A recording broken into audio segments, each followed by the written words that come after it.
Welcome back to a new episode of Porsche Top 5.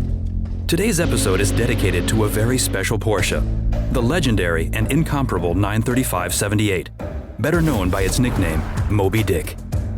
But we'll also have a look at the reinterpretation of 2018. So let's start with the elephant in the room, or rather, the whale. Top 5, the long tail. In motorsports, performance and weight reduction are at least as necessary as the best possible airflow. The engineers of the original 935/78 Moby Dick made use of all the freedoms of the 1977 FIA regulations to take an unusual approach to this issue. Probably the most characteristic feature of this model is the long tail. Among other things, it got the nickname Moby Dick from its mechanics because of its huge dimensions. So it's no wonder that the 2018 small batch series of the 935 also bears this nickname. Another common feature of both models is the rear wing. Of course, the technical progress becomes evident at first glance, but the wing can only be adjusted manually as in the old days.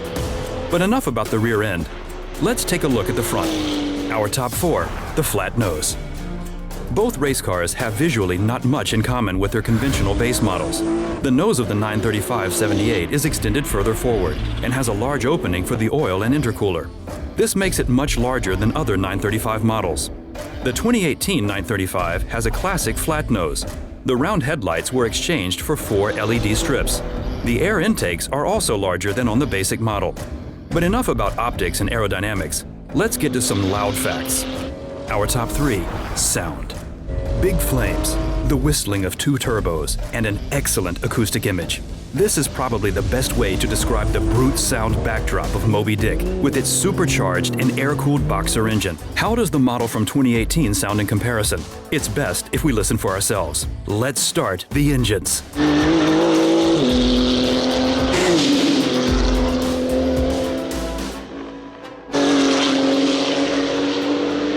Let's have a look at what lies behind this beautiful sound. The engine. The flat 6 of the Moby Dick was supposed to be water-cooled, but due to regulations, the cylinders had to be air-cooled, as in its 911 turbo base. All in all, the 3.2-liter boxer engine was a true powerhouse. The technology of the club race car is based on the 911 GT2 RS. This also includes the engine, which is mostly identical to the high-performance production car. For our top 1, we take a look into the past and show why Moby Dick became a legend. With world-famous racing driver Jackie Ickx at the wheel, the 935/78 qualified for pole position for the Silverstone 6 Hours. In this race on 14th of May 1978, Moby Dick delivered its first and only race victory. The 24 Hours of Le Mans just a month later was somewhat of a different story. Qualifying started well with 3rd place on the grid, 3 seconds behind the Porsche 936 prototype in pole position.